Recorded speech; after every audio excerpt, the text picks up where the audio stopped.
President Biden says that President Putin has decided to invade Ukraine. Is he correct? There is no innovation. There is no such plans. Russia has publicly decided readiness to continue the diplomatic efforts to resolve all outstanding issues.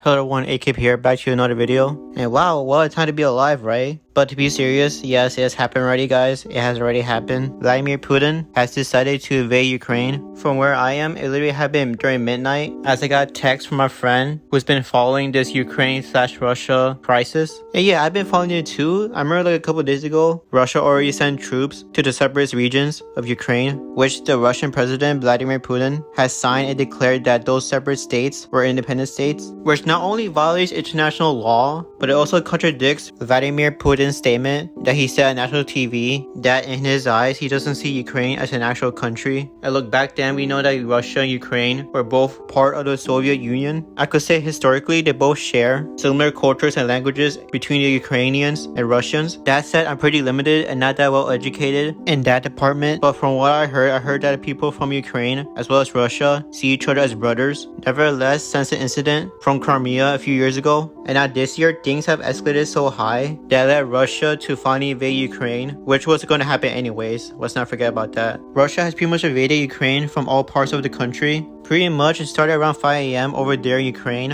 where bombs and missiles were launched and heard across all the cities of Ukraine. From then on till dawn, from what I heard mainly on Twitter, as you can see here, not only did Russian troops invade Ukraine, but there's been joint operations where the Belarusian soldiers as well as the Russians have swept through some parts of the Ukrainian border connecting to Belarus. And as you can see here, there's been tanks on tanks crossing the road where the border patrol is supposed to be. Mind you, since yesterday, Ukraine has declared state of emergency, while there have been other countries that declared sanctions on Russia, but not too harshly, obviously. But don't worry, we'll get back to that. And literally now, the Ukrainian president, early in the morning today, has announced martial law, where the Ukrainian people have to stay safe with what's been going on. The Ukrainian people are allowed to bear arms for self-defense against the Russians. And yeah, since then, there's been already casualties from both sides, the Russians and the Ukrainians. The Russians have launched ballistic missiles all across Ukraine as we speak. There's been televised reports where we even see helicopters entering Ukraine, as well as destroyed houses, burnt vehicles. No joke here whatsoever, but Ukraine is literally getting gangbanged right now. And the ones that are suffering right now are the innocent Ukrainian people, seeing their beautiful country being taken over by their Russian brothers, following orders by a literal dictator in Vladimir Putin, who despite all these sanctions being brought upon him by other countries, he has ignored all those sanctions and had a balls to sign an order to declare 2 parts of eastern Ukraine as independent. Along with that, have sent Russian troops for quote-unquote peacekeeping operations, which is complete BS. More so BS from President Biden placing 2 small sanctions on 2 regions. And honestly, how's that gonna deter Putin from going any further in the separatist regions? But now, when Big Daddy Russia decided to invade Ukraine,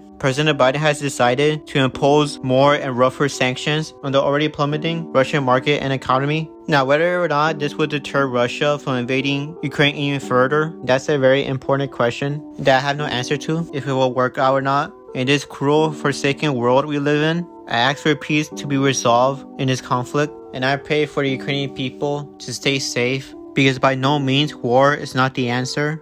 It's been affecting a lot of people, even the Russians and the Ukrainians who are living abroad, seeing their country falling apart. And as y'all may not know, I'm a football fan, and I've seen many posts and stories made by Ukrainian footballers through social media giving their perspective on the war right now. Where as you see here, a popular footballer from Ukraine, Zinchenko from Man City, has given his thoughts on the situation of the matter, and we've seen his stories of the images and videos on what's going on in Ukraine right now, where people are taking shelter underground in the subways, Russian planes attacking civilian villages, and constant fighting still going on as we speak in the nighttime right now over there in Ukraine. And today we see Ukrainian footballers such as Malinovsky, who plays for Atalanta over there in Italy, who scored a goal today, who after scoring his first goal, who lifted up his jersey, revealing a white t-shirt underneath, stated on a black marker in English, "No war in Ukraine." And also yesterday in a Champions League game, Benfica versus Ajax, we see another Ukrainian international player who plays in Benfica, a team from Portugal, where in that match this Ukrainian football name Yaremchuk scored a goal and took off his jersey after scoring, showing off his black t-shirt that had a big Ukrainian crest emblem on it to show his affectionate support to the Ukrainians. and for his love and pride for his country. I wish nothing but the best for the Ukrainian people and for the country Ukraine, because I know in dark times they're going to be resilient and hopefully pull through in this invasion against the Russians, which really right now is a literal David and Goliath scenario.